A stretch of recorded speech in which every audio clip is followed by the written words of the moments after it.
When we study the differences between what's right and what's wrong, there are several different things we might consider. We might consider the results of our actions, or we might look at the intentions or the motives behind them. Or we might look at character, personality.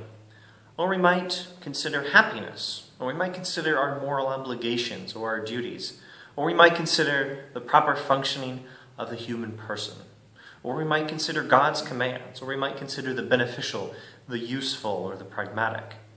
Generalizing a bit, the three great moral traditions in the history of Western philosophy can be distinguished by which of these concepts they focus on. The first and oldest of these is the virtue ethics tradition. This is the tradition of Aristotle, although Plato was involved with this tradition before Aristotle. Most recently, Alistair MacIntyre is an important representative of this tradition of moral reasoning. In the virtue ethics tradition, right and wrong is analyzed with an emphasis on character as a way of knowing the difference between what's right and what's wrong. What's right is what a person with good character does, and so on. What is aimed at is the proper functioning of the human person. In the deontological tradition, the second of our three traditions, most well represented by Immanuel Kant, the Enlightenment-era German philosopher, what is right and what is wrong is analyzed with an emphasis on the motive or the intention behind an action.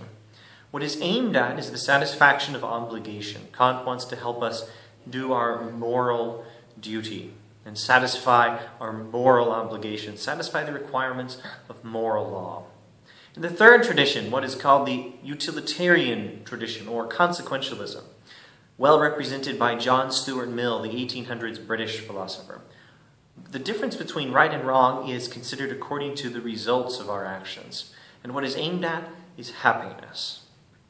Now, it's important to understand what the differences are here and what they are not. Mainly, we're considering different ways of studying the differences between what is right and what is wrong. We're not necessarily looking at different advice or different conclusions about what is right or wrong. We're primarily looking at different ways of knowing the difference between what is right and what is wrong. Although there will be some, if you study them well enough, you will find some differences between what is said to be right and what is said to be wrong. Not as many as most people think, but you will find some differences. It's also important to keep in mind that some of these concepts will appear in traditions that do not emphasize them. To be a little more precise, the virtue ethics tradition emphasizes character and the proper functioning of the human person, but it does not neglect intentions, and it does not neglect the results, and it does not neglect happiness. And the virtue ethic, the deontological tradition does not neglect the things it does not emphasize. Kant also talks about character, and he's also very interested in happiness as something that we seek when we are living ethically. And Mill also talks about character, and he also talks about obligations, and he also talks about our motive, saying that the difference between a good and a bad person is the motive, even though the difference between a good and a bad action is the results. So these concepts might well be integratable into a coherent picture of ethics, and our philosophers certainly try to do so. One other thing it's helpful to keep in mind is that this is a very broad generalization. There are differences between practitioners of these traditions. There are different varieties of utilitarianism and different varieties of deontologism and so on.